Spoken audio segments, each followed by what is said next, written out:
Allez,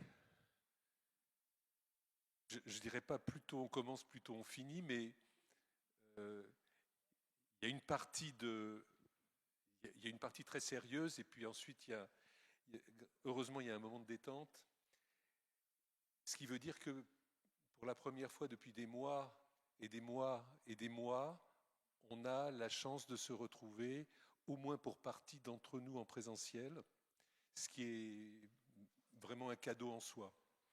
Donc je voulais vous souhaiter la bienvenue, non pas au nom de l'université, puisque Madame la Présidente le fera, mais au nom de la Fondation Université Paris-Cité. Et même le logo a été mis à jour. Et vous savez que cette fondation, elle a une triple mission. Elle a d'abord la mission de mettre en lumière et de soutenir les travaux de quelques 7868 ou 10 enseignants-chercheurs, ce qui fait de l'Université Paris-Cité la plus grosse université de France et une des plus grosses d'Europe. La deuxième fondation, c'est de faire des ponts. La deuxième mission, c'est de faire des ponts entre les générations, des ponts, et c'est typiquement ce qu'on fait avec la formation et la recherche, des ponts entre le secteur dit public et le secteur dit privé, c'est-à-dire nouer des partenariats, des mécénats, et c'est exactement à ça que s'occupe une petite équipe, l'équipe de la Fondation, qui est très proactive. Et vous savez bien que si on est capable de monter un événement comme ça, c'est que tout le monde a travaillé sauf moi et que moi je fais juste le battleur.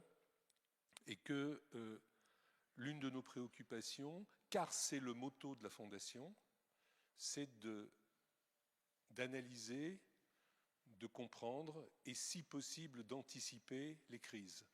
Que ce soit des crises sanitaires, des crises environnementales, des crises culturelles, des crises générationnelles, des crises économiques, et bien entendu, ce ne serait pas drôle du tout si ces crises étaient séparées les unes des autres. La plupart du temps, elles sont évidemment intriquées, ce qui fait à la fois leur complexité, leur gravité et l'urgence de s'y intéresser.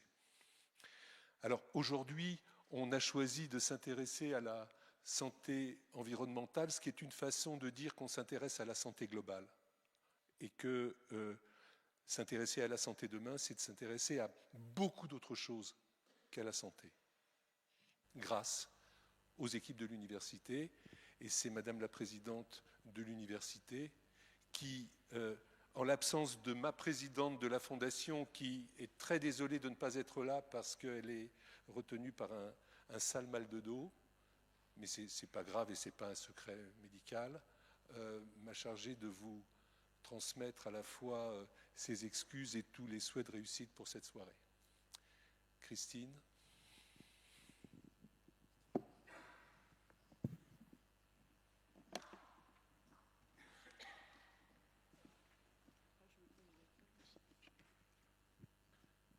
Bonjour à toutes et à tous. Monsieur le délégué général, cher Gérard, chers collègues et mesdames et messieurs, donc bienvenue au sein d'Université Paris-Cité pour ce premier afterwork de notre fondation. Dire que Université Paris-Cité est une université citoyenne et qu'elle a inscrit ça comme un de ses axes stratégiques majeurs. Et nous cherchons tous les jours à essayer de répondre à cet enjeu que nous sommes fixés. Et ce n'est pas forcément très simple, mais on y met beaucoup d'énergie. Université Paris-Cité, pour ceux qui ne la connaissent pas, est une université pluridisciplinaire de recherche intensive, c'est-à-dire que nous avons au sein d'Université Paris-Cité un éventail de disciplines absolument incroyable qui va de la santé aux sciences expérimentales et aux sciences fondamentales, aux sciences sociales et aux humanités. C'est un éventail absolument incroyable et qui nous permet d'avoir pour nos formations, pour nos étudiants, des formations très multiples, d'avoir une recherche très diversifiée, mais surtout d'avoir la capacité de mettre ensemble les disciplines autour de projets bien définis et qui associent les sciences sociales, les sciences dures et la santé.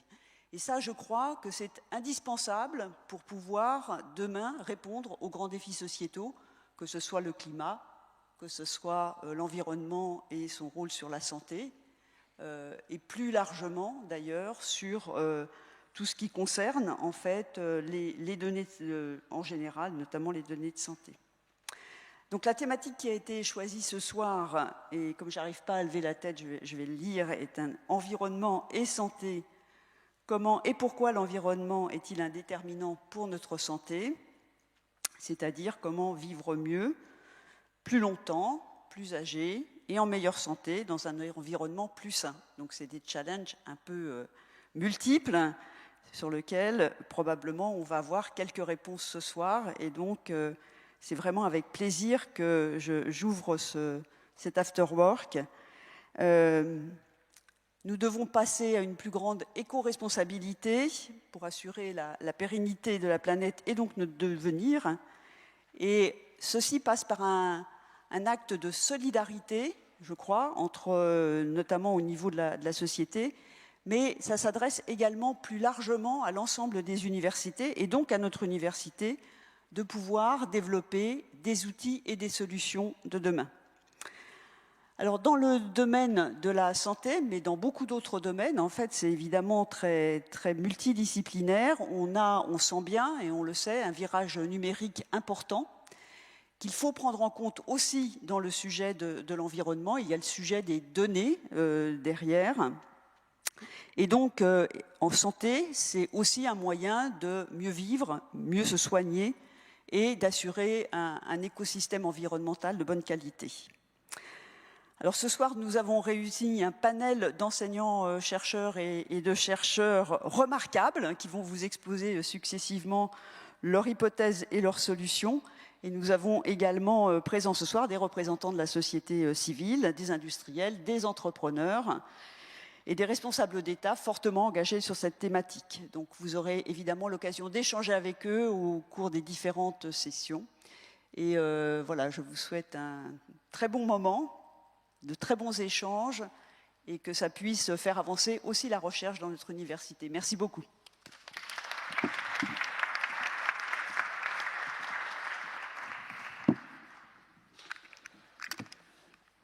Merci beaucoup, Christine. Alors.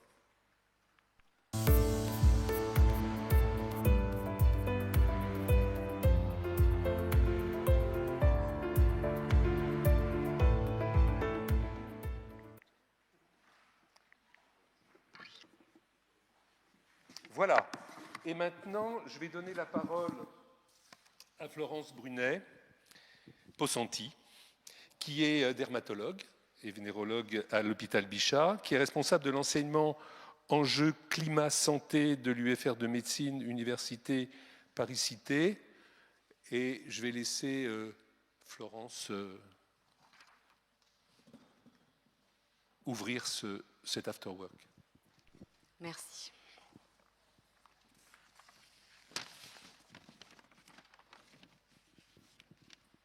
Mesdames et messieurs, bonsoir. Je voulais profiter de cette courte introduction pour souligner le fait qu'en médecine, le lien entre santé et environnement a toujours été pris en compte. Donc on peut prendre pour exemple Hippocrate, qui dans l'un de ses traités écrivait, je le cite, « Pour approfondir la médecine, il faut considérer d'abord les saisons, connaître la qualité des eaux, des vents, étudier les divers états du sol et le genre de vie des habitants. » C'était là une première définition déjà très élaborée de ce qu'est la santé environnementale. Un autre exemple un peu plus contemporain d'un médecin très soucieux du lien entre santé et environnement, c'est celui du Dr House, qui, dans la série éponyme, envoie systématiquement ses étudiants fouiller scrupuleusement le domicile des patients à la recherche d'agents toxiques ou infectieux.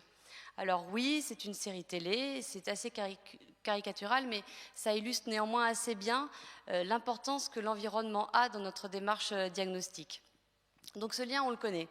Mais ce qui a changé depuis Hippocrate et même depuis House, c'est que les technologies évoluent très vite et donc on a une bien meilleure connaissance des constituants de notre environnement.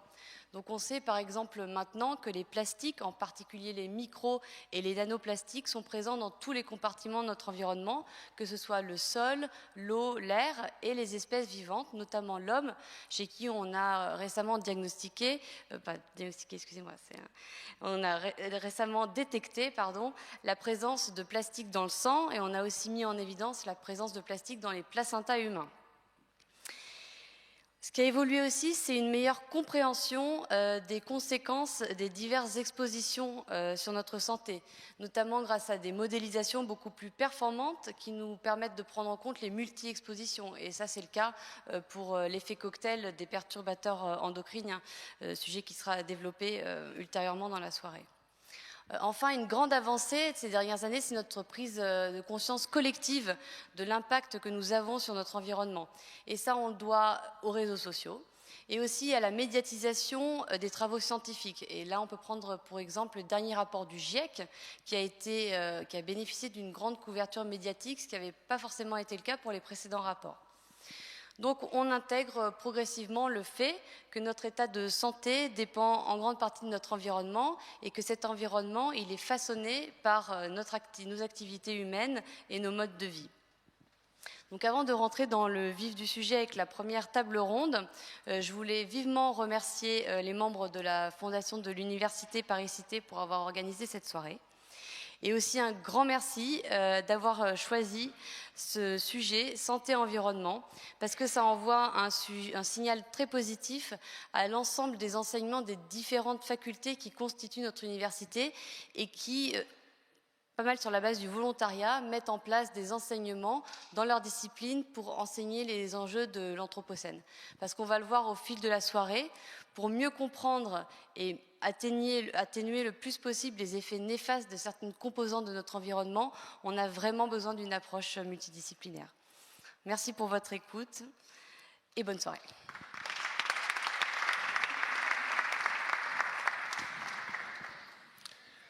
Merci beaucoup Florence. Eh bien, on va y aller.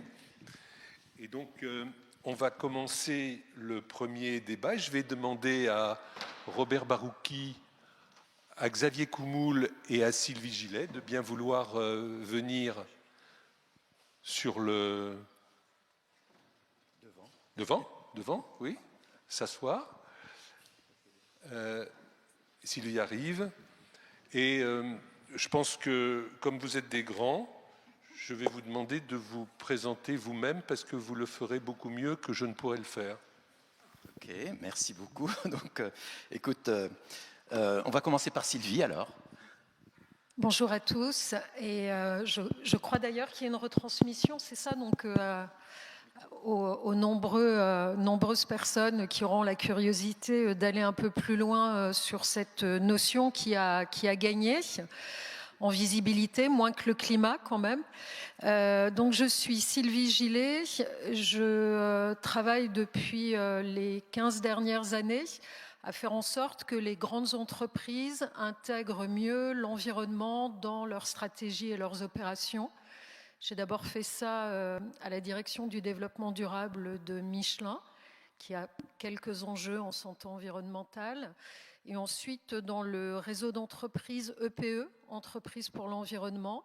Et je viens de récemment continuer à évoluer puisque je suis maintenant en charge des sujets biodiversité dans le réseau ORE, qui est un réseau multi-acteurs. Je suis sociologue de formation, j'ai un doctorat en sciences politiques, donc sciences molles, mais qui aide beaucoup à la compréhension de ces enjeux, des interactions et de la médiation nécessaire. Ça doit marcher. J'y vais, Robert ou moi? Vas-y. Ok. Je m'appelle Xavier Coumoul, je suis professeur à l'Université Paris-Cité. Je suis directeur d'une équipe INSERM qui s'intéresse à la caractérisation du mécanisme d'action des polluants avec différents types de modèles utilisés sur lesquels on reviendra. Je suis également donc enseignant, responsable d'une mention qui est la mention toxicologie, écotoxicologie. Et je m'intéresse à tout un tas d'autres éléments qui cherchent à faire rayonner l'université. Je suis vice-président culture et rayonnement scientifique également de l'université et je suis directeur de l'équipe à laquelle Robert appartient. Ce qui te permet donc du coup d'enchaîner. Merci, monsieur le chef d'équipe. Donc, Robert Barouki, donc, je suis professeur à la faculté de médecine de l'université Paris-Cité. Quel beau nom! Parce que pour une université citoyenne, au fond, on nous a rendu un grand service. Donc, et puis, je dirige une unité de recherche située au Saint-Père de cette université. Je suis aussi chef de service à Necker. Je m'intéresse aux problématiques santé-environnement et on va peut-être démarrer. Donc, on a décidé de ne pas vous faire chacun un petit topo pendant 5 ou 10 minutes et puis à la fin une discussion. On va intervenir tous les trois au fur et à mesure et on a quand même pensé mettre quelques diapos. En gros, ce qui va se passer, c'est que soit Xavier, soit moi, on va aller commenter la diapo, et puis Sylvie va réagir à chaque fois pour nous dire qu'en fait, soit on était complètement à côté de la plaque, soit pour compléter les choses. Je crois qu'on n'a rien compris. Mais... Pour servir à quelque chose, je peux passer les diapositives. Mais tu sais, je sais faire, hein, je sais. Repose-toi, Gérard. Non. Écoutez, donc, on va commencer par vraiment une vision extrêmement large. C'est un programme de la Commission européenne, donc que nous avons coordonné dans le laboratoire avec beaucoup de partenaires européens, dont le but était de proposer à la Commission des propositions donc, de recherche pour les 10 années à venir dans le champ environnement, climat et santé. Donc ça s'appelait, parce que c'est fini il y a quelques jours, Héra, comme la déesse grecque. Et en gros, on a réparti ça en plusieurs grands objectifs, et que je vais résumer très rapidement en 1 minute. D'abord, travailler sur les effets des changements globaux et leur relation avec la santé, donc changement climatique, perte de biodiversité. Il y a encore des besoins de connaissances. On sait déjà pas mal de choses sur changement climatique et santé. Pour biodiversité et santé, il y a encore du champ pour mieux améliorer les choses. Donc ça, c'est le premier grand objectif sur des changements globaux. Deuxièmement, on a des propositions sur des situations, c'est-à-dire la vie dans la ville, la cité, la vie urbaine, la vie dans le milieu rural, la vie dans le monde du travail, les sites pollués. Là, il y a des propositions spécifiques pour améliorer les connaissances dans ce cadre-là. Le troisième aspect, c'est travailler sur les facteurs de stress eux-mêmes. Bon, les produits chimiques, certains produits chimiques, les agents physiques, des agents biologiques. Et donc là, on va avoir l'occasion d'en reparler un peu plus. Quatrième point très important, c'est essayer d'avancer sur notre capacité à évaluer l'impact sanitaire de ces facteurs. Est-ce que les perturbateurs endocriniens sont responsables de quel pourcentage de cancer, de quel pourcentage d'obésité, etc. C'est toute une science, mais l'OMS avance beaucoup là-dedans. D'ailleurs, l'OMS met la pollution comme le premier déterminant de mortalité mondiale, devant le tabagisme et les maladies infectieuses.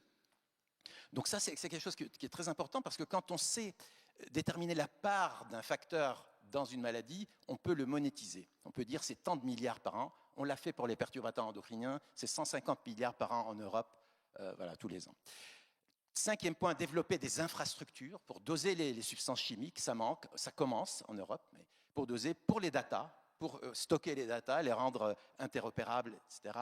Pour, par exemple, des grandes cohortes à l'échelle européenne. C'est nécessaire pour la recherche, c'est nécessaire bien au-delà d'ailleurs de la recherche. Et quand on a eu la pandémie, on était bien content d'avoir des cohortes existantes sur lesquelles on a pu s'appuyer. Et enfin, tout ceci va nécessiter une adaptation, une résilience sociétale. Et donc, il y a toute une série de propositions qui tournent autour de ces problématiques sociétales. Pour finir, je rappelle que l'environnement, ce n'est pas que les choses qui vont mal, on va surtout parler des choses qui vont mal, mais c'est aussi, il y a des choses qui vont bien, et on sait que c'est bon pour la santé humaine, donc les espaces verts, les plans d'eau, etc. Donc c'est à la fois parfois les problèmes, mais c'est aussi parfois la solution. Sylvie ? J'ai rien préparé, hein. Donc je réagis à chaud. C'est un programme très ambitieux, mais petit mais, c'est important de mettre dès cette étape de recherche les industriels. Parce qu'il faut à tout prix que dès la recherche et l'innovation, il y ait cette prise de conscience des effets des substances, des effets cocktails. Les industriels doivent effectivement avoir une approche par le risque et une veille multi-experte. Vous voyez bien qu'on brasse très très large, on casse les silos, on casse les secteurs. Et on ne peut pas être seulement dans le curatif, on doit être dans la prévention et c'est important d'intervenir au niveau de l'innovation parce que la santé environnementale peut favoriser l'innovation. Et ça, c'est important. Ce que je ne vois pas aussi assez, c'est le rôle des pouvoirs publics. C'est quand même aux régulateurs de poser le cadre et on a besoin d'une législation qui effective. REACH a beaucoup aidé, mais il faut aller plus loin. Il faut un législateur, un régulateur à l'échelle européenne, voire mondiale. Et c'est aussi important de créer des lieux comme celui-ci, mais également des cénacles où se côtoient des représentants des pouvoirs publics, des industriels, des associations, des ONG, des citoyens, car c'est important que les comportements individuels se modifient. Je ne dis pas qu'il faut faire reposer la responsabilité des pollutions et de l'effet des substances sur les individus, mais c'est vraiment important de créer de la sensibilisation. Et on parlera un peu plus tard, et d'ailleurs Franceline est là, Franceline Marano, de l'intérêt du plan national santé-environnement 4 et du groupe santé-environnement. Voilà, donc je rajoute mon grain de sel. Intégrer les industriels qui doivent être mis dès le départ dans ces phases de recherche. Et il y a de la recherche privée à mobiliser. Et les particuliers, les citoyens. Je ne sais pas si ça marche. Je pense, non, tout à fait d'accord. Une connaissance précise et robuste est intéressante pour la société, le public et pour les industriels. Elle est intéressante pour tout le monde. Xavier, tu peux attaquer le... Oui, je peux attaquer. Je peux même faire juste une transition. Il y a aussi probablement, en termes de sensibilisation, beaucoup à faire en termes de formation, et ce, dès le plus jeune âge. Oui, il y a, comme on le voit sur cette diapo, c'est jamais très bon signe quand on voit un iceberg. D'ailleurs, il y en a deux. Sur cette diapositive, on a une illustration de l'ampleur de la tâche qui est devant nous. Car cet iceberg représente en fait le nombre total de substances chimiques qu'on trouve sur le marché. Un chiffre très simple à retenir, c'est 100 000, avec des subdivisions qui illustrent tout simplement le fait que ce que l'on voit, c'est-à-dire ce qui est en blanc sur cette diapositive, 500 substances sur le marché, seulement 500 substances sont très bien connues en termes d'effets sur la santé. En tout cas très bien caractérisées. Et ensuite, vous avez une subdivision vers le bas qui illustre notamment au travers du dernier chiffre, 70 000, le nombre de substances, donc la très grande majorité, 70%, pour lesquelles on ne connaît quasiment rien. Ça pose quand même un gros problème d'échelle. Ça signifie qu'on met sur le marché des substances qui n'ont peut-être aucun effet, parce qu'il ne faut pas non plus culpabiliser les industriels dont on vient juste de parler et qui commercialisent des produits qui peuvent effectivement être bénéfiques pour la santé, et les médicaments en font partie, même si ceux-ci peuvent aussi se retrouver dans l'environnement et poser des problèmes. Et donc, il ne faut pas avoir une approche manichéenne, mais on voit bien sur cette diapositive qu'il y a un très grand nombre de substances pour lesquelles on ne connaît pas les effets sur la santé, et parfois également l'effet sur les écosystèmes. Donc on a besoin, et c'est ce qui est illustré tout en bas, d'approches qui permettent de mieux comprendre l'effet de ces substances. Et en fait, ce qui est à droite est donc une reproduction de l'image qui est à gauche, qui est aussi une image d'un iceberg. C'est d'essayer d'illustrer le fait que la connaissance que l'on peut avoir des molécules que l'on connaît bien, learning more on these chemicals, devrait nous aider à mieux connaître celles pour lesquelles on ne connaît pas les effets. Et alors pour faire ça, On peut évidemment avoir des approches expérimentales qui sont très très longues, néanmoins à mettre en place, mais surtout de plus en plus essayer de développer des techniques de toxicologie prédictive basées certes sur les approches expérimentales, mais de plus en plus sur des approches qui sont indiquées sur la diapositive comme computationnelles. Donc comprendre ici que la bioinformatique, la biologie des systèmes va nous aider dans cette démarche complémentaire pour essayer de comprendre l'effet de substances pour lesquelles on ne connaît pas d'exemple, on ne connaît pas bien les propriétés. Un exemple très classique, le bisphénol A. Plus de 10 000 publications dans la base de données PubMed. Le bisphénol S, il y a encore 2 ans, une centaine de publications. Malgré tout, ces substances remplacent le bisphénol A et avec des effets qu'on ne connaît quasiment pas sur la santé humaine, malgré des caractéristiques chimiques extrêmement proches. Oui, je voudrais d'abord réagir sur ces chiffres. Il se trouve qu'il y a un excellent documentaire en ce moment sur Arte consacré à Rachel Carson, Printemps silencieux, enfin à l'œuvre de Rachel Carson. Du coup, j'ai eu envie de relire ce texte que j'avais lu il y a trop longtemps. Et un chiffre m'a marqué, m'a bouleversée. C'est-à-dire que Mademoiselle Carson, comme on l'appelait à l'époque, s'offusquait qu'il y ait 500 substances chimiques par année produites aux États-Unis. 500 en 1962, 100 000 en 2022. Donc, vous voyez, c'est absolument vertigineux. Et l'augmentation des substances, l'augmentation des mélanges, avec cette idée que j'aimerais vous transmettre. Je côtoie, je discute depuis longtemps avec des industriels, des dirigeants, des directeurs environnement qui sont jamais très à l'aise à parler de santé environnement, à en parler publiquement, parce que c'est un sujet qui peut engager leurs responsabilités et où eux se sentent pas en prise directe. C'est-à-dire qu'à partir du moment où ils ont reçu l'autorisation de mettre sur le marché des substances, ils ne voient pas forcément où est le problème. Et la responsabilité indirecte croisée, cette idée que tout est multifactoriel, compliqué, c'est complexe, ce livre, là aussi majeur sur les marchands de doute, laisse l'idée on s'en occupe, mais on le fait à bas bruit. Et si on communique, c'est qu'il y a forcément un problème. Donc tout ça pour vous dire qu'il y a a priori jamais l'idée de mal faire ou de vouloir exposer les populations à des risques quels qu'ils soient. Et ça, ce serait intéressant de pouvoir se défaire de cette posture qu'il y aurait d'un côté des lanceurs d'alerte, des ONG.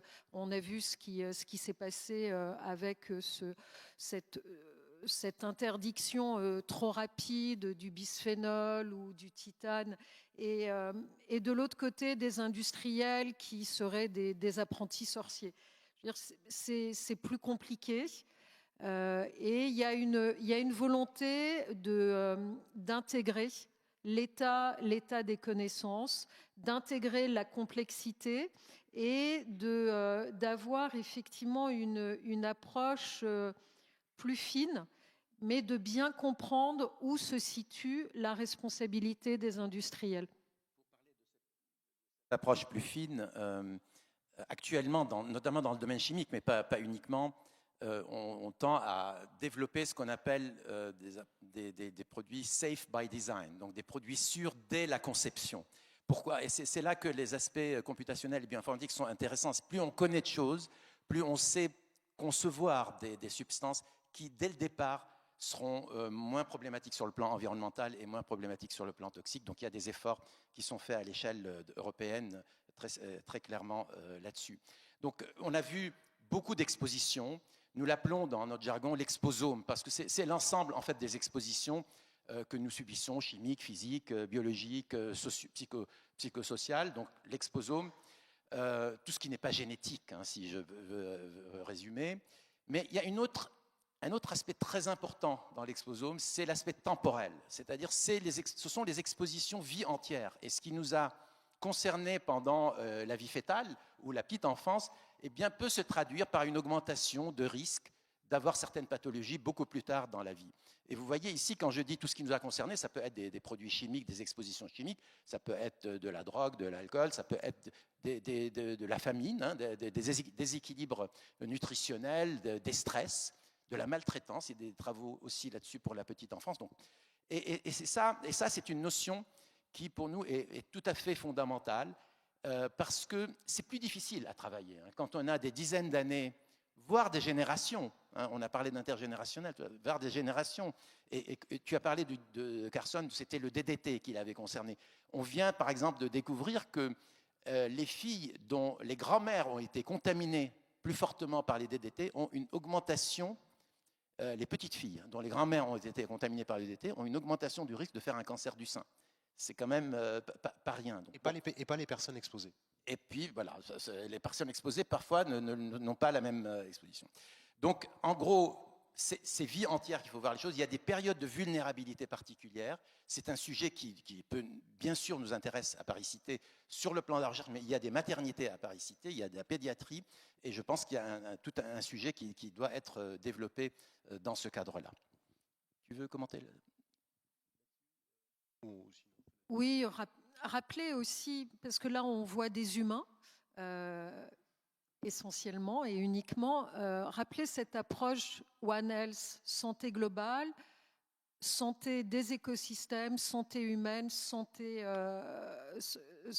animale, santé humaine, santé des écosystèmes, tout est lié. On a tout à l'heure parlé des zoonoses.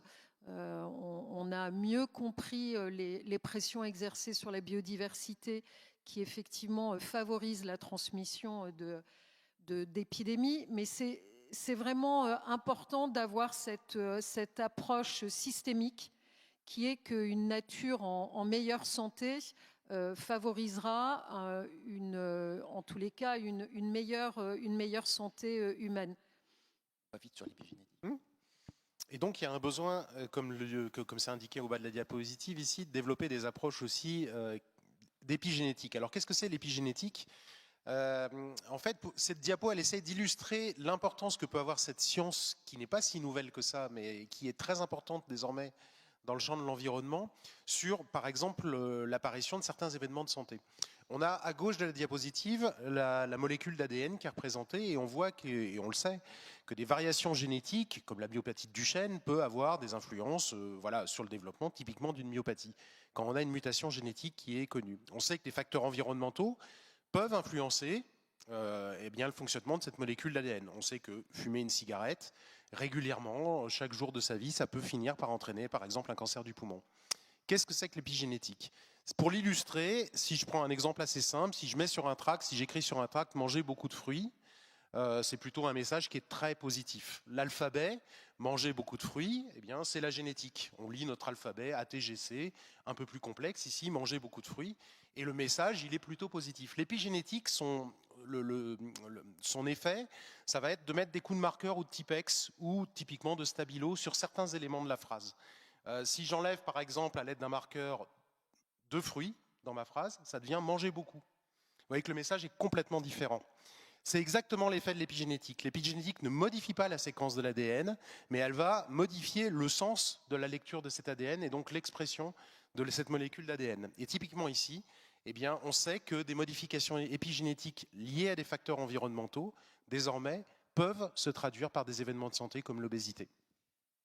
On va passer sur un des aspects peut-être les plus importants, que ce soit dans le domaine de la recherche ou dans la décision publique, qui est la nécessité, vu tous ces changements, d'opérer une transformation au niveau de la société pour plus de résilience, plus d'adaptation à ces changements importants. Donc nous avons eu une réflexion assez large, à la fois sur augmenter notre préparation à des crises, améliorer la communication pendant les crises et en dehors des crises sur ces questions-là, la transformation digitale qui a été évoquée tout à l'heure, il y a un schéma ici assez marrant. On vit finalement, c'est ni le PDG, ni le responsable informatique qui a accéléré ça, c'est le Covid qui a accéléré de manière dramatique, et les crises ont cet effet-là.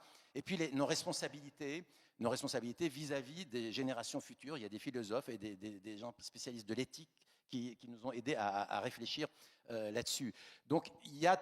Et ce qu'on se dit quand on voit ces problématiques sociétales, c'est que souvent, à la limite, trouver les approches et les idées et les projets pour améliorer tout ça existent, mais la réalisation pratique, l'implémentation de ces projets est parfois problématique et on n'arrive pas à ce but. On sait qu'il faut arrêter de fumer, mais on a un peu de mal à arriver à avoir une efficacité totale dans ce domaine, et c'est vrai dans beaucoup d'autres domaines. Donc il y a une recherche spécifique qui doit être faite sur comment améliorer l'implémentation des objectifs.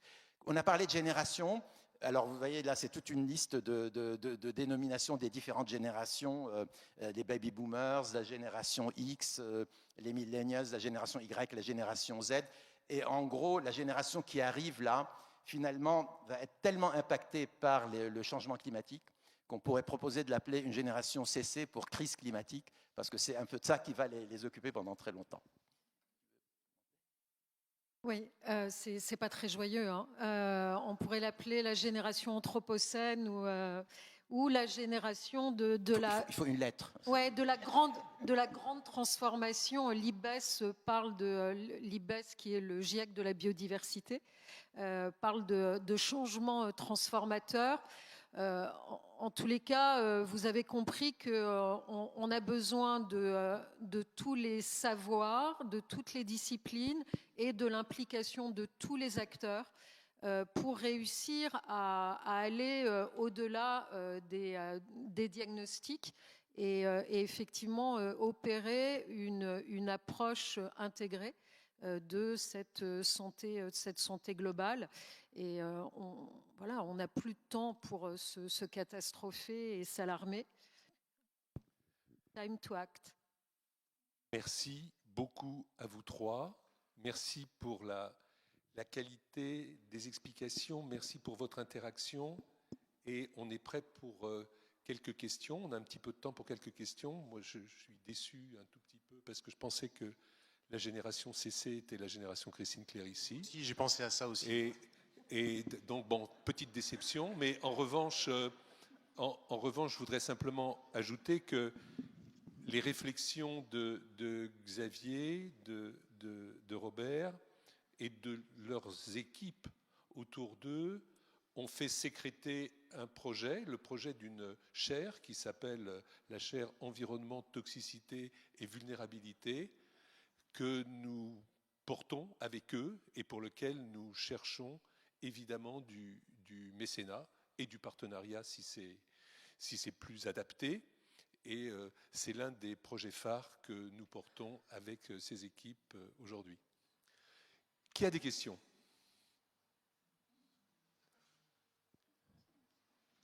Qui voudrait dire que tout va bien et que... Marc ?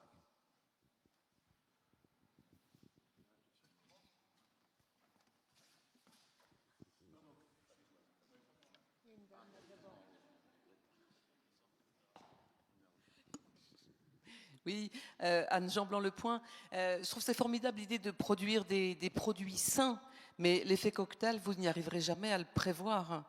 Et actuellement, c'est un petit peu ça le drame, c'est l'amplification par la multiplication des substances. Je ne suis pas sûr qu'on n'y arrivera pas. Hein. Je pense qu'on a quand même beaucoup amélioré notre capacité à comprendre, à prévoir un peu les effets cocktails. Ça passe aussi par une connaissance des mécanismes, c'est-à-dire si vous avez plusieurs substances qui ont un même mécanisme de toxicité, vous pouvez prévoir les choses et pouvez faire des additions de doses qui permettent un peu de deviner ce qui peut arriver.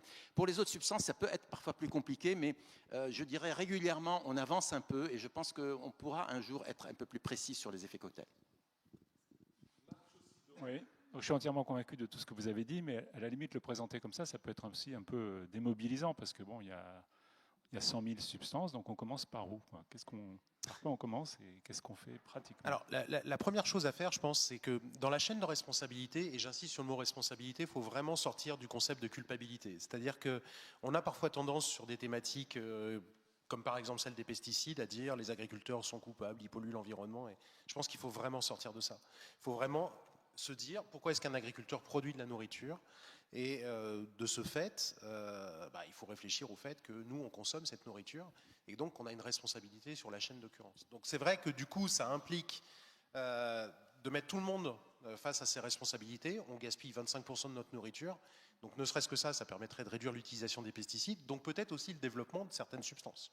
Et donc de réduire ces fameuses 100 000 substances peut-être à celles qui sont nécessaires. Et ensuite, encore une fois, les approches bioinformatiques, elles sont absolument essentielles pour pouvoir essayer de prédire comment ces substances peuvent agir sur l'organisme, avec une forte implication aussi de l'intelligence artificielle, peut-être pour donner un petit peu d'air à l'homme dans sa manière dont il pourra évaluer l'effet de ces substances. J'ai fait une réponse un peu générale parce que je voulais rappeler ce concept de responsabilité à un moment, et j'ai pas eu le temps de le faire. Oui, Franceline Marano, je voudrais aussi vous dire que c'était vraiment bien votre présentation. Il y a une chose, moi, que je trouve aussi devoir être pris en compte par les industriels, c'est cette notion qui est très portée par les ONG, qui est utile-futile. Bien sûr, il est évident que 100 000 substances, on ne peut pas les tester comme ça. Mais comme vous l'avez dit, avec l'acquisition de données, on va finir par faire des regroupements. Et donc toutes les approches modernes de la toxicologie, avec ce qu'on appelle nous les AOP, Adverse Outcome Pathway, donc qui est lié à la toxicologie mécanistique, on va finir par avoir la possibilité de faire ces analyses. Mais en amont, en dehors du safe by design, safer d'ailleurs by design, utile-futile, c'est vraiment un principe qu'il faudrait porter. Et c'est possible qu'au niveau européen, puisque en ce moment il y a une modification, on a une réflexion européenne sur les règlements REACH, avec peut-être une bascule vers non pas l'évaluation de risque, mais l'évaluation du danger. Donc ça va changer beaucoup de choses, énormément de choses. Ça va remettre beaucoup de choses en question. Eh bien, cette question utile-futile devrait être prise en compte. Et celui du cycle de vie des produits, si je peux compléter. Franceline, qui juge ce qui est utile? Attention au jugement de valeur, parce que qui juge ce qui est utile, ce qui est futile, ce qui est utile pour les pays du Nord, pour les pays du Sud. On a vu aussi les biais de certaines applications type Yuka, où on a cru effectivement que ce serait une panacée. En ce moment, on est en train de travailler sur un Toxiscore, voire peut-être sur une carte d'identité des produits. C'est très important aussi que l'économie circulaire que l'on appelle de nos voeux soit un peu plus rigoureuse quant à la composition des substances que l'on recycle aussi. Une dernière pour la route. Oui, j'avais une question sur les personnes, les individus eux-mêmes et leur exposition finalement, et comment on pourrait, dans un système plus préventif, finalement évaluer le risque d'exposition, et donc derrière peut-être d'avoir des plans d'action pour aider ces personnes qui ont eu ou qui sont aujourd'hui exposées à des substances chimiques ou à de la pollution, parce que finalement on évalue. Je n'ai pas vu dans un dossier patient le risque environnemental évalué en fait aujourd'hui. Non, vous avez tout à fait raison. D'ailleurs, c'est une des frontières à atteindre, surtout dans une université comme la nôtre, que comme le génome finalement est entré dans la pratique médicale, que l'exposome puisse rentrer. Ce n'est pas si simple parce que c'est évidemment plus complexe que le génome, mais ce n'est pas parce que ce n'est pas simple qu'il ne faut pas commencer par quelque chose. Je prends un exemple, la qualité de l'air. Bon, on sait assez bien maintenant qu'il y a des problèmes liés à l'exposition à des polluants de l'air. Donc, selon l'endroit où une personne vit, eh bien, on sait qu'elle va être plus ou moins exposée. Et déjà, c'est un premier point qui est extrêmement important. Ça, c'est un exemple. Alors, il y a beaucoup d'autres substances chimiques. On peut les doser dans l'ensemble, mais on ne va pas les doser sur toute la population. En revanche, une autre force de la modélisation, c'est connaissance qu'une personne mange, où elle vit, où elle travaille. On peut faire de la modélisation pour avoir qu'elle sait a priori, quel est le risque le plus important pour elle en termes d'exposition à des produits chimiques ou physiques. Donc on peut faire quelque chose. On pourrait partir du code postal. Et pour compléter, si on devait commencer par une catégorie de personnes, parce qu'il faut bien commencer par une catégorie, je pense qu'il faudrait s'intéresser aux personnes les plus vulnérables, notamment embryons, fœtus, donc femmes enceintes et jeunes enfants.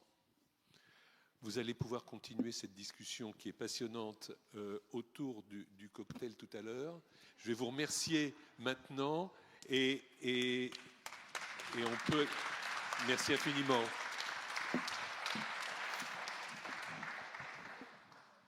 Et la transition sur la qualité de l'air était toute trouvée pour introduire le deuxième débat. Donc je vais appeler les participants à ce deuxième débat, qui sont Yann Sivry, qui est géochimiste à l'Institut de physique du Globe de Paris, Anne Souiri, qui est adjointe à la maire de Paris en charge de la santé publique, des relations avec les hôpitaux, de la santé environnementale, bien sûr, et de la lutte contre les pollutions et la réduction des risques.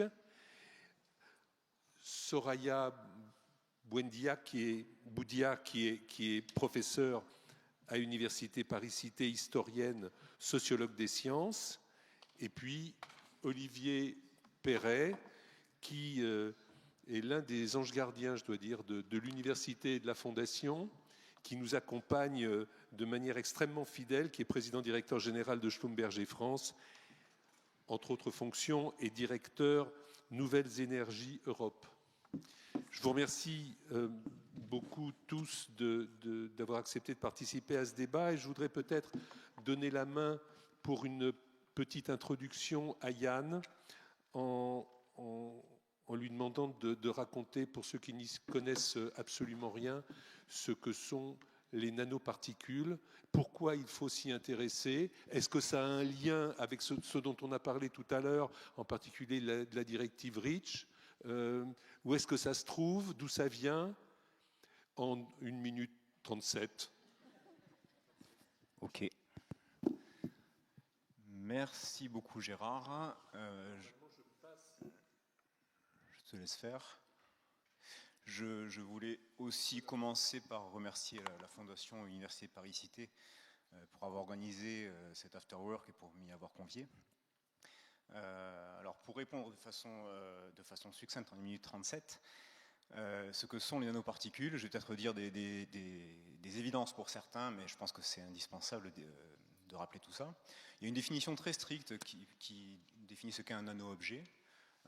Dès que l'on est dans la dimension inférieure à 100 nanomètres, on peut considérer qu'on est dans le nanomonde. À partir de là, on va définir des nanofilms si une seule de ces dimensions est inférieure à 100, des nanotubes si 2 dimensions sont inférieures à 100, et des nanoparticules dans le cas où il y a 3 dimensions. Alors ces nanoparticules, pourquoi on s'y intéresse? Parce qu'on s'est rendu compte il y a une vingtaine d'années qu'à cette échelle, la matière avait des propriétés spécifiques directement liées à cette taille nanométrique.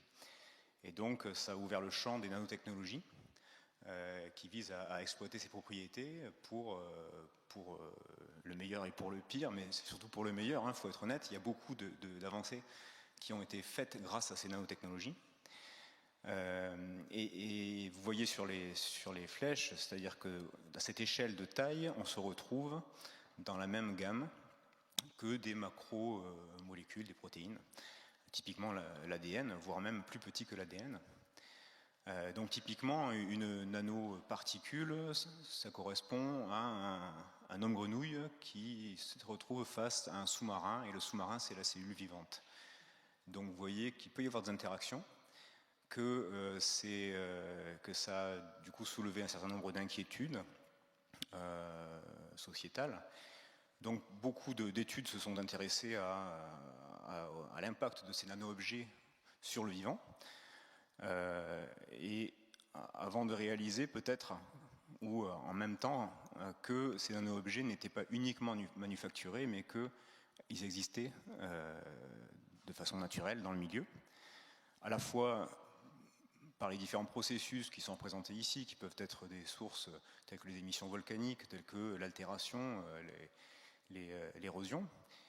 Mais en plus des nanoparticules façonnées par l'homme, il y a celles qui sont produites non intentionnellement, accidentellement, et pour le coup, depuis que l'homme a inventé probablement la cupellation, donc la fusion du plomb. C'est-à-dire que ces productions de nanoparticules accidentelles ont été accrues depuis la révolution industrielle, évidemment. Et on doit donc faire face à la coexistence de ces trois différentes sources. Voilà, donc je ne sais pas, ça fait un peu plus d'une minute 30, 37, 38. J'ai beaucoup d'autres choses à dire, mais je vais m'arrêter là. Non, alors une fois qu'on... Ok, donc il y a des nanoparticules qui sont émises, naturellement, pas naturellement. Donc ça revient ensuite à trois questions pour moi. La première, c'est comment on les détecte. Et ça, j'allais dire, l'expert géochimiste peut en dire un mot. Mais surtout, une fois qu'on les a détectés, qu'est-ce qu'on fait? Et comment on bascule de la détection à la prévention? Et là, Anne, Olivier, Soraya, j'aimerais bien vous entendre également, parce qu'au fond, on débouche très rapidement sur la notion de politique publique. Donc, peut-être un micro-mot technique. Comment on fait pour les détecter? Et puis, une fois qu'on les a détectés, so what? Alors, sur l'aspect détection, justement, ces inquiétudes ont démultiplié les forces qui ont été mises dans la bataille pour arriver à la détection de ces nano-objets dans des matrices qui sont relativement complexes, que l'on s'intéresse au milieu du vivant, donc milieu biologique ou milieu naturel. Ça relève souvent du défi d'arriver à détecter ces nano-objets. Il faut savoir aussi que détecter quelque chose qui est dans la taille nano, ce n'est pas suffisant pour caractériser l'objet en soi, et on a défini au moins 8 paramètres, et je vais en rencontrer davantage personnellement, qui permettent de définir la composition chimique, la structure, la forme, l'état d'agrégation, les propriétés physico-chimiques, la surface spécifique. Enfin, il y en a énormément en fait. Ce qui fait que les techniques analytiques permettant de tout caractériser, en fait, il n'y en a aucune qui soit suffisante. En général, il faut multiplier les techniques. Alors, je pourrais vous les citer, je pense que ce n'est pas l'objet de la discussion, mais on y arrive de mieux en mieux. Beaucoup d'efforts. Mais une fois qu'on y est arrivé, Madame Souiri, qu'est-ce qu'on fait en termes de prévention? D'accord, on les a détectés. Et maintenant, comment on met en place une politique publique? Qu'est-ce qu'on fait? Alors, on peut avoir plusieurs solutions. En tout cas, au niveau d'une ville, par exemple, on peut se dire que dans les PMI, je vais prendre un exemple, on peut déjà se dire qu'un certain nombre de produits utilisés, on vérifie qu'en tout cas, ce sont, par exemple, je vais prendre le Dexeryl. Je prends un exemple, Dexeryl, qui est une crème pour les bébés, qui est donnée par toutes les PMI de France. Elle est bourrée de nanoparticules et elle est bourrée de perturbateurs endocriniens. C'est vrai, hein, c'est une réalité. Donc, par exemple, moi, quand je suis arrivée en 2017, une des premières choses que j'ai voulu voir, c'est les produits qui étaient utilisés dans les PMI. Et en particulier, ceux qui étaient donnés pour les gens les plus pauvres, parce que ça, c'est le seul produit qui est remboursé par la sécurité sociale. Je vous donne juste un exemple. Eh bien, ça, déjà, de se dire qu'on peut utiliser d'autres produits qui peuvent être pas chers du tout, où il n'y a pas du tout d'ajout de produits chimiques supplémentaires, c'est possible. Et puis aussi de faire changer la loi à un moment donné, parce que là, moi, je vous dis ça au niveau du l'huile, mais ça, on pourrait aussi imaginer facilement qu'on arrête de rembourser ces produits-là où on sait qu'il y a des perturbateurs endocriniens et qu'on ne rembourse plus quelque chose où on est sûr qu'il n'y en a pas, en tout cas dans les connaissances actuelles. C'est quelque chose de possible. On peut faire d'autres choses aussi sur nos marchés publics. Quand on achète une politique d'achat, d'acheter des produits et d'avoir des clauses de revoyure en fonction des connaissances qu'on a, parce que ces connaissances, elles évoluent. Vous en parliez tout à l'heure sur 500 substances connues et il en reste presque 100 000 en plus. Bien, évidemment, quand on passe nos marchés publics, on n'a pas forcément la connaissance suffisante. Eh bien, on peut faire des clauses de revoyure. C'est ce qu'on a fait à la ville de Paris pour les couches, par exemple. Vous voyez, donc on a des solutions, il y a des leviers, et les marchés publics, évidemment, sont majeurs dans cette... Monsieur Perret, quand un industriel entend ça, qu'est-ce qu'il se dit, à la fois en termes de production, et puis en termes de, je dirais, Si je pose la question, c'est bien sûr parce que je sais à quel point ça vous occupe, en fait, en termes de sciences citoyennes et de responsabilité sociale des entreprises. Oui, merci. Merci Gérard. D'abord, merci à la Fondation pour cette invitation. Enfin, je ne suis pas sûr. Je dis merci pour l'instant. Je vais voir. Pour l'instant, tout va bien. Tout va bien pour l'instant. Et si j'ai bien compris, mon rôle, c'est l'industriel de service ce soir. Et donc, je suis le citoyen éclairé en même temps. Il se trouve que j'appartiens à l'industrie de l'énergie, qui était très fossile jusqu'à présent. On est en train de se transformer. On aura peut-être l'occasion d'en parler pour l'impact sur l'environnement, justement.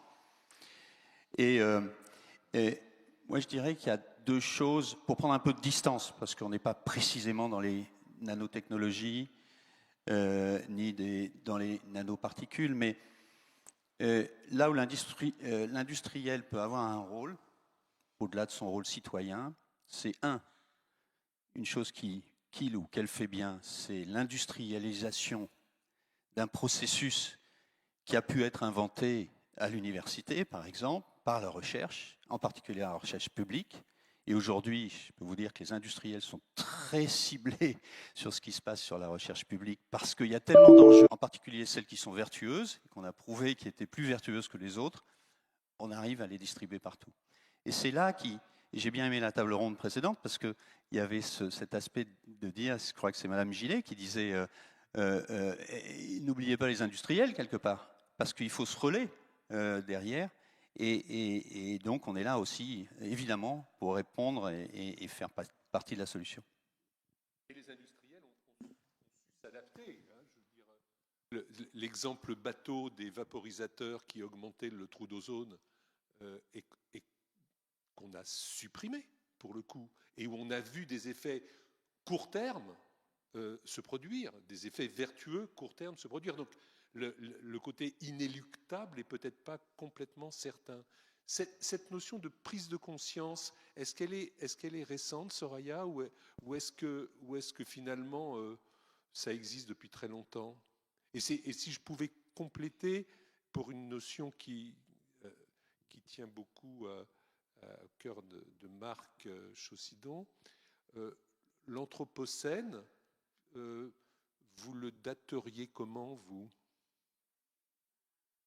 Je ne répondrai pas à la place de la commission qui se réunit au mois de mai, qui va peut-être je suis honoré de penser que j'ai posé une question qui va nécessiter qu'une commission se réunisse. Ah bah oui, bien sûr, il y a une commission sur la question pour essayer de savoir quand est-ce qu'on va dater l'Anthropocène.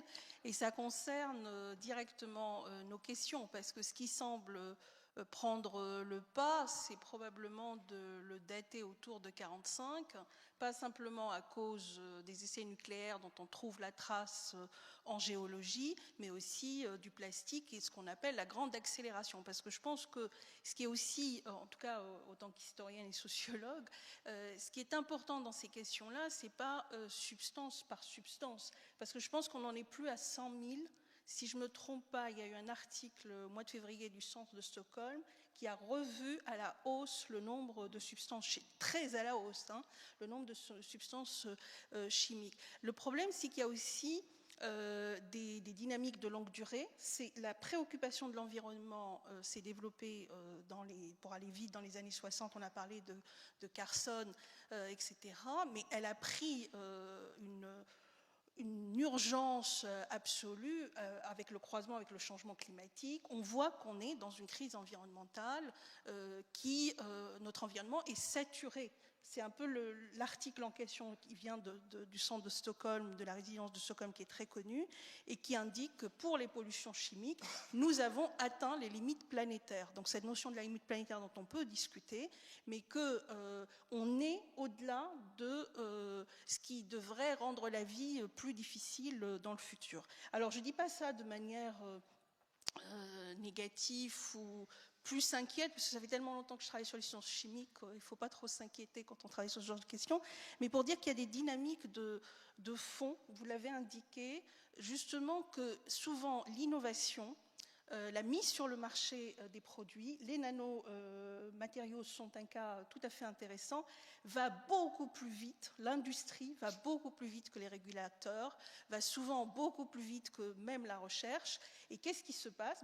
On vous court après en permanence. Et donc ce sentiment qui peut être partagé par les citoyens, parce qu'il ne faut pas oublier que la perception et la préoccupation sanitaire des citoyens est très importante, c'est qu'on connaît ces problèmes depuis longtemps, mais qu'on n'agit pas, mais de fait, les problèmes se transforment, les polluants ne sont plus les mêmes, c'est plus le mercure, etc. Donc c'est aussi une réflexion sur la manière peut-être dont est structurée notre régulation par rapport à la vitesse de l'innovation, d'où l'importance d'agir vraiment à la base, au niveau de l'innovation. Oui, j'ai une réaction sur le fait que néanmoins on ne peut pas se permettre de dire on va ralentir quelque part l'innovation. Donc il va falloir l'intégrer d'une certaine façon.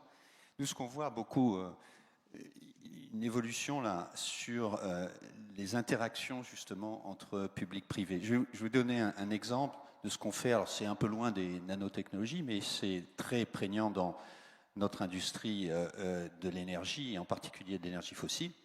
C'est les émissions de méthane. Okay. Émissions de méthane, 10% de contribution au gaz à effet de serre. On parle beaucoup du CO2, qui est la dominante, mais le méthane, ça contribue énormément. Et il se trouve que c'est l'industrie pétrolière et gazière qui est de loin la plus grosse émettrice de ce méthane. Et donc là, ce n'est pas la course nécessairement à la nouveauté, les nouvelles molécules et autres, mais c'est comment un industriel de cette industrie-là peut être interpellé quelque part et peut-être même prendre le leadership. C'est ce que moi, mon entreprise essaye de faire pour dire il faut absolument baisser ces émissions de méthane. C'est essentiellement des fuites créées par des fuites dans des puits, les puits à gaz qui fuient, des pipelines qui fuient, etc. Comment fait-on? Comment passe-t-on à l'échelle? Comment mesure-t-on? Satellite, drone, si, ça, là l'industriel a sa place à jouer complètement, et il faut même l'inciter à dire vas-y, c'est là qu'il faut investir, et puis derrière offrir un service qu'on va faire passer à l'échelle de telle façon que les industriels eux-mêmes réalisent oups, il y a des fuites ici, il y a des produits.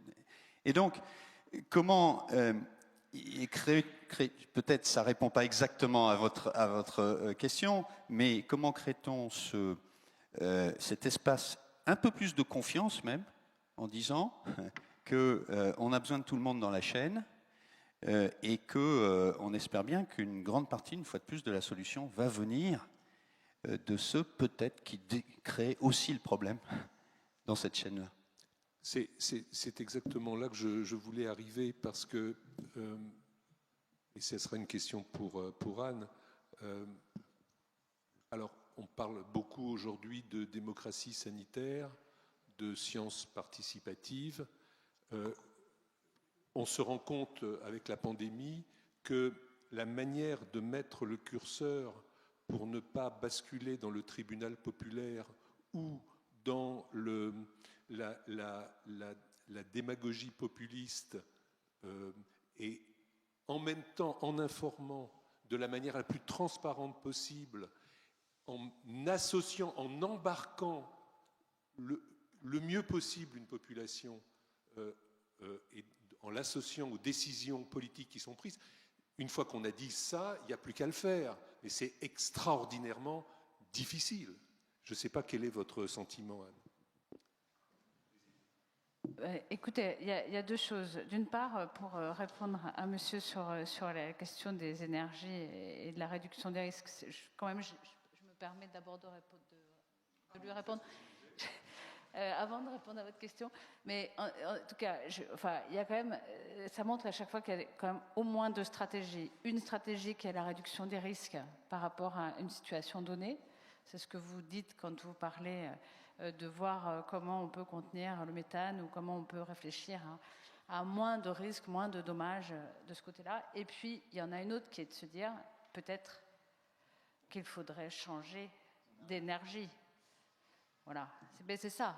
Non mais c'est une vraie question, et c'est pas seulement là où ça se pose sur beaucoup de sujets, et c'est des questions, là pour le coup, parce que moi on me demande de faire, je fais la politique, hein, donc c'est la vraie question, c'est de se dire comment on peut aider, parce qu'il ne s'agit pas de condamner et de couper la tête des industriels qui font ce qu'ils savent faire, c'est de comment on les aide à un tournant, parce qu'on estime que c'est nécessaire d'un point de vue du climat, de la santé publique, et que donc il va falloir le faire ensemble. Donc, vous voyez, et ce choix entre réduction des risques et changement de stratégie, parce qu'effectivement, peut-être qu'on peut faire autrement complètement, c'est important. Ça me fait penser à la question qui n'a rien à voir, mais vous allez voir quand même le sujet, de refaire à l'identique Notre-Dame avec 400 tonnes de plomb sur sa toiture. Eh bien, on pourrait très bien imaginer qu'au lieu d'essayer de voir comment on va le recouvrir d'une petite membrane pour que ça soit, peut-être que pour le ruissellement, soit un peu moins dangereux, eh bien, on pense à autre chose que du plomb. Vous voyez, c'est la même chose. C'est de se dire, est-ce qu'on fait de la réduction des risques ou est-ce qu'on choisit de faire un autre mode ou d'industrialisation ou qu'on emploie d'autres matériaux ou d'autres énergies. Donc ça me paraît être les vraies questions fondamentales. Pour vous répondre sur votre question, c'est pas pour qu'on ait quelques minutes d'échange avec la salle. Allez-y. Brièvement, excusez-moi, je parle trop longtemps alors, donc je vais essayer de faire ça en 30. C'est que l'agenda est contraint, mais Ok.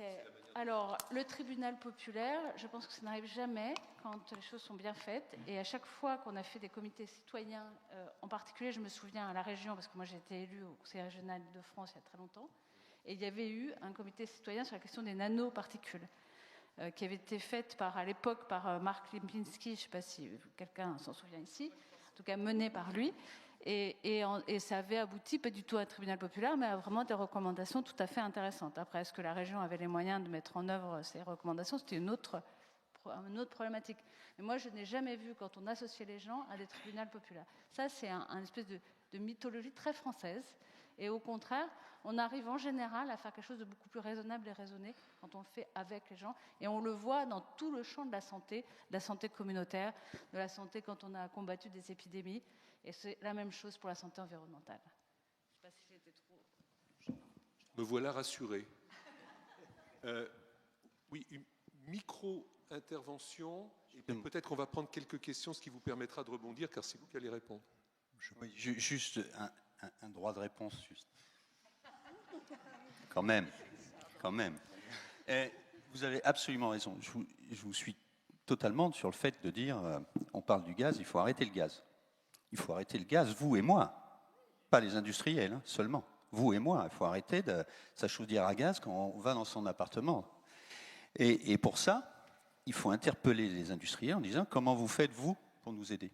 Il se trouve qu'on travaille avec l'Institut de physique du globe de Paris là-dessus, parce que pour parler du gaz et de la dépendance, en particulier au gaz russe, pour l'éviter, il faut éviter de se chauffer au gaz dans nos appartements. Il y aura moins de méthane. Et il y a une technique qui est développée par les industriels, les mêmes qui font la production de méthane, parce qu'ils maîtrisent bien le sous-sol, c'est la géothermie.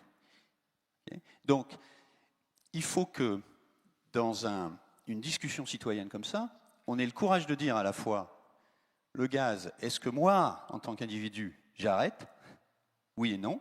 Et quand? Parce que ces cycles énergétiques qui sont très très longs. Okay. Donc la transition, il faut accepter le fait qu'elle va prendre des dizaines d'années, okay. Mais il faut une immédiateté dans l'implémentation de nouvelles techniques qui permettent de se projeter complètement vers des énergies vertes. Elles existent. Aujourd'hui, c'est la responsabilité de chacun d'entre nous en tant que citoyen d'aller acheter de la géothermie plutôt qu'une chaudière au gaz. On va prendre quelques questions, ce qui permettra de rebondir, parce qu'on a 7 minutes. Francine Marano.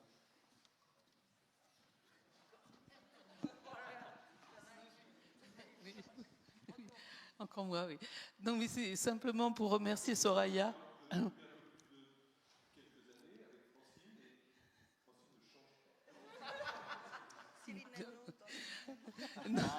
mais là, c'est pour remercier Soraya d'avoir donc évoqué quelque chose qui tient beaucoup à cœur des gens comme moi qui s'intéressent depuis très longtemps à la question de la santé-environnement, c'est-à-dire qu'il faut que les industriels associent à la mise au développement de leurs produits, que ce soit des produits chimiques ou aussi des agents physiques, hein, vraiment l'évaluation environnementale, l'évaluation sanitaire, et ce qui n'est pas fait. Alors l'exemple des nanos est que je connais particulièrement bien. Dans mon labo, on travaille encore sur ces questions et on a été parmi les premiers en France à s'intéresser à la nanotoxicologie. Eh bien, est très caractéristique de cela parce que l'évolution technologique des nanotechnologies avait déjà bien démarré, était déjà sur le marché, alors que l'évaluation toxicologique et donc l'évaluation sur les impacts sanitaires et environnementaux n'était absolument pas faite. Il y a eu un décalage de presque 20 ans. Donc il faut que, comme l'a dit Soraya, il faut absolument que ça soit pris ensemble. Et c'est ce qu'on dit depuis très longtemps. On espère qu'enfin les industriels écouteront les propos des scientifiques sur ces questions-là. Voilà. Je voulais en profiter d'être là pour insister encore là-dessus. Je ne vais pas réinsister, mais comme on a parlé d'énergie renouvelable et de transition, ça s'y applique parce que les énergies renouvelables, ce n'est pas simplement la géothermie, mais le solaire, l'éolien et notamment le solaire, parce qu'il y a un certain nombre de produits chimiques qui sont dans les panneaux. Il y a déjà des discussions parmi les spécialistes de la santé environnementale de savoir si à terme la question du cycle de vie et des déchets, qu'est-ce qu'on va faire avec ces déchets? Je travaille sur les déchets actuellement et c'est très désespérant par moment. Qu'est-ce qu'on va faire de ces déchets-là? Donc cette vision qui intègre recherche, ce n'est pas contre l'innovation du tout industrielle, mais d'avoir une vision cycle de vie et une vision où on associe d'emblée justement l'évaluation scientifique des risques. Mais ça serait limitant de penser que les industriels ne font pas des analyses de cycle de vie. J'aimerais pas que tout le monde pense que tout d'un coup, c'est quelque chose qu'on découvre ce soir dans le panel. Oui, une question assez rapide. Jean-Baptiste Renard, je suis chercheur spécialiste en particules fines au CNRS à Orléans. Et les propos sont extrêmement intéressants, mais vous savez tous très bien que nous, la recherche fondamentale, on a peu de moyens.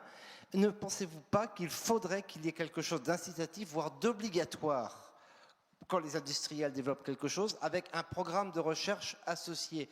Autre manière de dire la même chose, est-ce que l'État aussi ne devrait pas obliger les industriels à faire appel de manière indépendante à soutenir des programmes de recherche, quelles que soient les conclusions qu'il y aura à ces programmes? Actuellement, si on veut se saisir d'un sujet, on est obligé de passer par des ANR ou d'autres systèmes. On va être en concurrence avec d'autres sujets tout aussi intéressants, mais peut-être que notre étude ne sera pas retenue. Or, si on vraiment veut travailler sur les impacts environnementaux, on ne pourra le faire au niveau de recherche fondamentale que si on a un soutien ferme et fort du ministère en nous incitant à travailler sur ces sujets et en y mettant les moyens financiers et humains associés. Pour avoir fait, je vais prendre le point. Pour avoir fait un petit peu de recherche dans ma vie, j'ai entendu pendant 4 décennies les deux thèses qui s'affrontaient. La recherche est libre, monsieur. Nous ne voulons pas d'une recherche fléchée. Nous ne voulons pas de programme de recherche sur tel ou tel sujet. L'inventivité, la créativité est l'ADN de la recherche.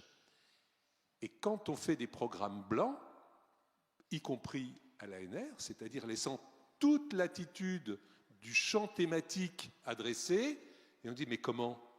Vous ne fléchez pas la recherche alors qu'on a des sujets aussi importants que l'énergie et la transition? Donc, voilà, je n'ai pas la réponse à cette question-là, mais on voit bien que là, on est d'un côté du pendule, et puis le pendule va pencher ensuite de l'autre côté.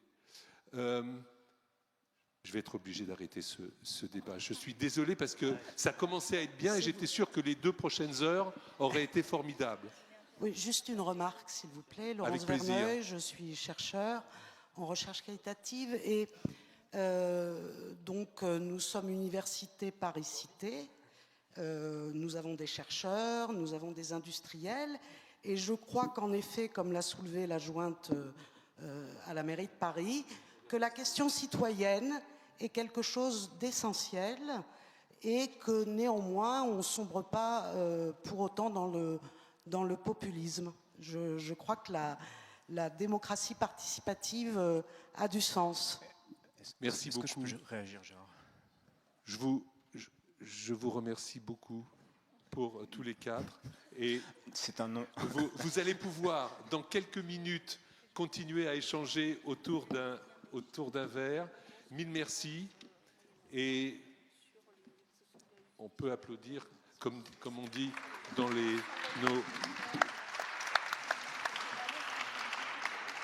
nos talentueux intervenants, parce que c'est vraiment une gageure de le faire en si peu de temps.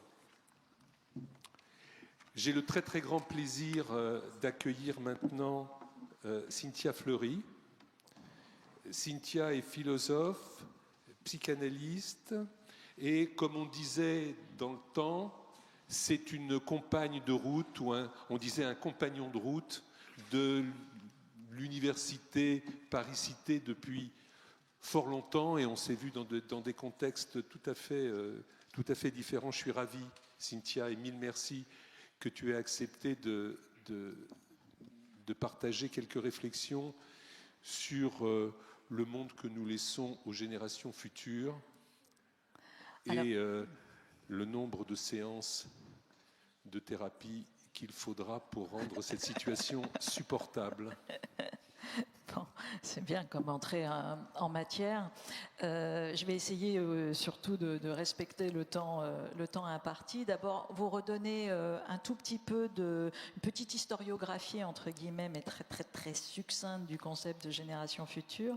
Et puis, effectivement, revenir sur à la fois le portrait et effectivement les attendus. Alors, les générations futures, c'est un concept qu'on trouve d'abord plutôt chez les peuples autochtones, puisque c'est les premiers à avoir parlé dans leurs textes des générations futures, dès le XVIIIe siècle et même avant, en l'occurrence, alors que nous, le terme de génération future, on peut l'avoir dans un premier temps chez des auteurs du XVIIIe, on peut le trouver par exemple, on va parler de génération future même chez Jefferson, mais chez Jefferson, on va parler de génération future pour dire qu'il ne faut pas les lier par la question de la dette. Donc, ce n'est pas totalement la question de l'environnement, mais on n'a pas le droit de lier le destin des générations futures par le fait de transmettre une dette qui serait trop lourde et qui viendrait accaparer les générations futures. On a un autre terme, et c'est une tradition cette fois-ci, pas néolibérale, mais plutôt une tradition du contrat, du solidarisme naissant, etc. 18e siècle, Fourier, et puis plus tard l'école de Nîmes, Léon Bourgeois, etc., où là, on va parler beaucoup des générations futures, mais du lien intergénérationnel qui constitue en fait la validité du contrat social. Et là encore, donc, c'est pas totalement par la question de l'environnement, mais par la question des solidarités. Et n'empêche que nous avons en France une loi qui est celle de la solidarité écologique et qui quand même a récupéré aussi un peu cette tradition. Mais cette fois-ci, en l'occurrence chez les auteurs du solidarisme, vous avez, voilà, on est aussi en dette des générations anciennes. Donc on est ensemble. Donc c'est voilà, le concept de génération future tel qu'on le connaît plutôt aujourd'hui, c'est un petit peu plus récent. C'est porté notamment, je vais très très vite, en 1979, Principe responsabilité, Jonas, qui est un des premiers grands philosophes à vraiment même parler de futurologie, d'éthique du futur, de transformation des impératifs catégoriques, parce qu'il quitte l'univers kantien justement pour considérer que l'éthique kantienne est trop une éthique du présent et qu'il faut inventer cette éthique du futur parce qu'on est en train de préserver la vie pour qu'elle soit authentiquement humaine pour les générations futures. Donc, on voit comment on a une axiologie qui est construite sur le fait de ne pas porter, comme dirait mon cher collègue Dominique Bourg, de dommages transcendantaux.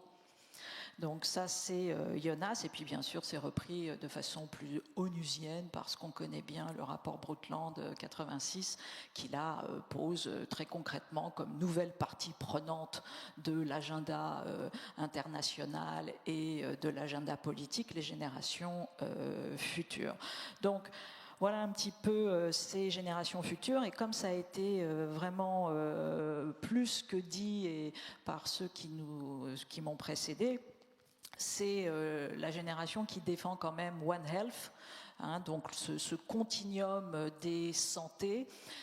Et quand je dis ce continuum des santé, effectivement, santé environnementale, santé de l'homme, santé humaine, mais aussi santé des démocraties, parce qu'en fait, on a des indicateurs aujourd'hui, je pense notamment aux travaux des lois Laurent, mais il y en a d'autres, hein, des indicateurs qui montrent véritablement qu'on a des phénomènes de renforcement des vulnérabilités, et que là où il y a un déficit démocratique, il y a un déficit généralement sur la question des territoires, du sol, des ressources, qui a donc que le déficit de gouvernance démocratique se traduit immédiatement par un fardeau environnemental très fort qui va porter sur certains, mais aussi par des pillages, par des exploitations, par un système d'extraction des ressources totalement vorace et dangereux, et puis bien évidemment que ça vient impacter la question de la santé tout court, et puis de la santé également économique. Donc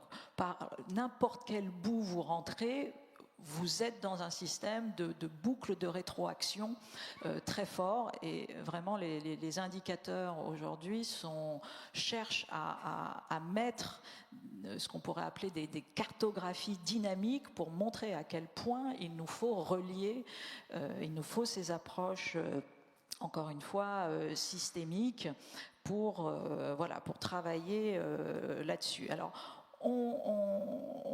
on a plusieurs points. Je vous donne, c'était également, alors c'est un programme, parce que l'air de rien, je suis une amie de la Fondation, mais j'ai même trouvé un lien un peu plus filial, entre guillemets, un peu plus, parce que je suis titulaire d'une chaire qui est la chaire de philosophie du GHU Paris Psychiatrie et Neurosciences, et qui, l'air de rien, se rattache peu ou prou à cette université Paris-Cité. Et justement, on a on a un programme de recherche sur ces cartographies dynamiques qui essayent de lier les hotspots de la biodiversité et de la vulnérabilité. Et donc, je vous renvoie si ça vous intéresse, mais ça part de la chose suivante, qui est de considérer, alors c'est une approche un peu moins catastrophiste que celle qui est généralement posée, et qui essaye d'avoir une approche capacitaire des vulnérabilités, mais néanmoins vous savez ce que sont les hotspots de la biodiversité. Les hotspots de la biodiversité, c'est tout simplement ces lieux qui sont régulateurs, qui correspondent à 2-3% du territoire terrien, et qui sont régulateurs pour entre 30 et 60%, parce que ça varie, des services écosystémiques de la Terre. Donc ce sont des lieux compliqués, des lieux très intéressants pour la philosophe politique que je suis à la base, parce que la question c'est quid de la gouvernance des hotspots de la biodiversité. Il est hors de question que, bien évidemment, ces hotspots, on ne respecte pas, c'est l'enjeu de l'ONU, on respecte toujours la souveraineté des États, et en même temps on ne peut pas simplement que respecter la souveraineté des États quand on a des endroits qui sont régulateurs pour l'ensemble de l'agenda terrien. Et donc la question demain, en termes de gouvernance démocratique, de gouvernance politique, c'est quelle est la combinaison de souveraineté qu'on va inventer pour articuler à la fois une gouvernance mondiale de l'environnement, de la santé, etc., avec bien évidemment les respects des agendas nationaux. Et c'est ça l'aventure du XXIe siècle pour la théorie politique, c'est passionnant. Et donc cet enjeu, cette cartographie-là des hotspots de la biodiversité, elle est non seulement essentielle pour la révolution, si j'ose dire, de la gouvernance de l'environnement, mais aussi pour la gouvernance de la démocratie. En fait, c'est lié, c'est totalement lié, parce qu'elle va rénover véritablement nos approches démocratiques et en l'occurrence de philosophie politique. Là-dessus se greffe ce qu'on appelle une cartographie des hotspots de la vulnérabilité. Et à ce moment-là, l'enjeu, c'est d'adjoindre à ces hotspots de la biodiversité précisément des lieux qui sont hyper vulnérables et qui viennent tout simplement nous expliquer les failles systémiques dans lesquels nous allons nous propulser. Yuan aurait pu être un lieu de faille systémique, mais il y a d'autres lieux qui sont des lieux de vulnérabilité forts, généralement liés à des catastrophes environnementales, mais pas que, des lieux de post-conflit, en tout cas des lieux hyper traumatiques. Et au lieu d'aller vers ces lieux de façon, comment dire, victimaire, on va essayer au contraire d'aller cartographier ces lieux et de considérer qu'il faut avoir une approche capacitaire de ces lieux et de considérer que là se jouent des protocoles de résilience pionniers et que à ce moment-là, en les mettant en réseau, ces hotspots de la vulnérabilité, on pourra demain avoir une gouvernance plus intéressante de la mondialisation, quelle qu'elle soit. Donc ça, c'est un projet et qui, pour le coup, enthousiasme ces fameuses générations. Vous avez raison de nommer ces générations climate change ou crise climatique ou je ne sais pas. C'était, comment dire, Karl Mannheim dans les années 30, 1928, qui disait, voilà, qu'est-ce qui définit une génération? Une identité générationnelle, c'est souvent un marqueur historique. Génération SIDA, génération Covid, génération climate change. Donc on a aujourd'hui ceux pour qui l'histoire recommence. Vous vous rappelez de Fukuyama qui disait l'histoire est terminée. Bon, je pense que non, de fait, c'est d'ailleurs passionnant pour ces générations qui ont très envie de commencer. Et je dirais, pour conclure, que vous connaissez peut-être cette expression, ce concept de Peter Kahn qui parlait d'amnésie générationnelle environnementale. Il est très très clair que cette génération et génération future, c'est la sortie de l'amnésie générationnelle environnementale à coup de pied quelque part. Et donc ça, c'est posé, c'est la génération de la reconnexion, malgré tout, avec la nature. C'est comment dire, c'est aussi la génération, si vous voulez, parce que vous avez parlé beaucoup du lien entre santé et environnement, je vous dirais dans la santé, bien sûr, vous le présupposez, c'est évident, mais je vais quand même le souligner. Il y a la santé mentale. Je vous en prie, c'est un des points essentiels, comment dire, parce que oui, il y a des facteurs, je ne vais pas renvoyer à l'éco-anxiété, etc., parce que c'est un point parmi d'autres, mais les facteurs environnementaux viennent considérablement aussi impacter les troubles psychiatriques. Je ne parle même pas des troubles alimentaires, etc., et de la question environnementale. Donc c'est vraiment des points essentiels. Vous rappelez également que demain, pour bien comprendre cette holistique dont nous parlons, santé, environnement, climate change, on parle d'aller travailler sur les co-bénéfices du climat. Sachez que parmi les co-bénéfices de cette transition environnementale, quel est le premier co-bénéfice listé par l'OMS, l'ONU, le PNUD, etc.? La santé. Donc voilà, il ne tient qu'à nous de lancer ce grand chantier de santé-environnement. Voilà, je vous remercie.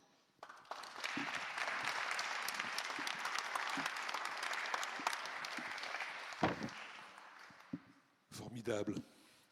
Merci beaucoup, Cynthia. Juste pour rebondir sur la santé mentale, pour dire que oui, la santé mentale, et pas seulement parce que c'est une des 4 grandes causes, si j'ai bien entendu, du prochain mandat d'un des candidats, mais surtout parce que le dernier incubateur de santé numérique que la Fondation Université Paris-Cité a co-construit est un incubateur en e-santé mentale qui s'appelle Impact, qui a eu sa première fournée de lauréats, il y en a un dans la salle, et que cette santé mentale, elle aussi, elle absorbe des nouvelles technologies, elle absorbe des nouvelles approches, et elle est évidemment au cœur de nos préoccupations.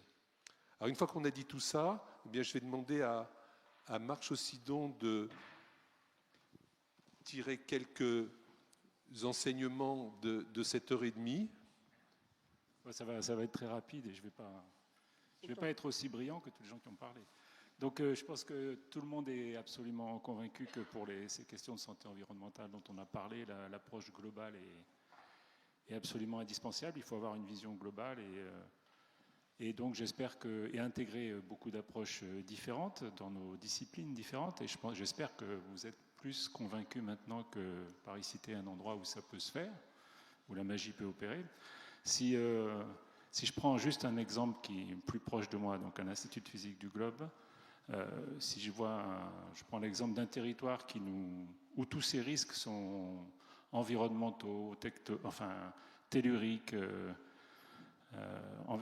climatiques sont concentrés, se conjuguent. Je prends l'exemple par exemple de la Guadeloupe où nous avons un observatoire volcanique qui suit le risque volcanique, qui surveille le volcan, un observatoire qui suit l'érosion des roches en mesurant la composition des eaux et des sols et ainsi de suite.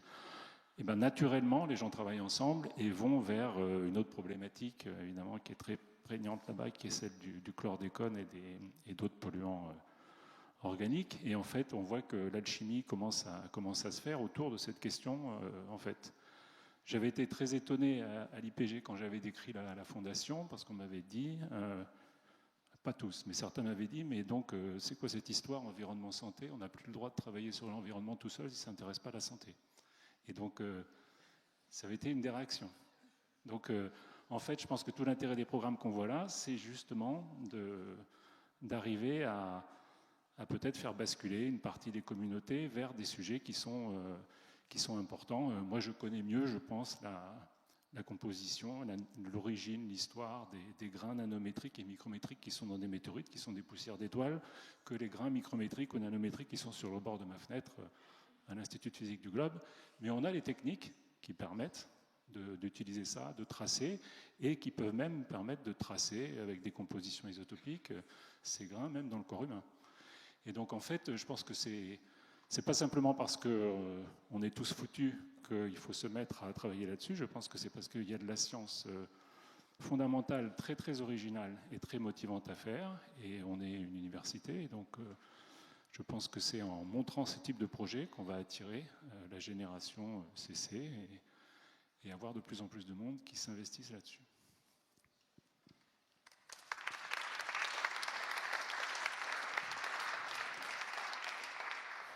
Merci à tous. Merci. Moi, ça me fait chaud au cœur d'être capable de dialoguer et de susciter du dialogue entre des historiens, des sociologues, des philosophes, des chimistes, des géochimistes, des biochimistes, et j'en oublie, et des politiques, et des industriels. Donc, c'est exactement à ça que nous servons. Voilà, c'est une démonstration grandeur nature de notre rôle, et puis de temps en temps... je l'espère en tout cas dans les années qui viennent, de quelques succès en termes d'apport de valeur à des équipes qui font un travail absolument formidable. Il me reste deux choses à vous dire. La première, c'est que j'ai oublié de vous dire que Yann Sivry porte une chaire qui s'appelle NANOPS, pour laquelle nous sommes dans le processus de financement également.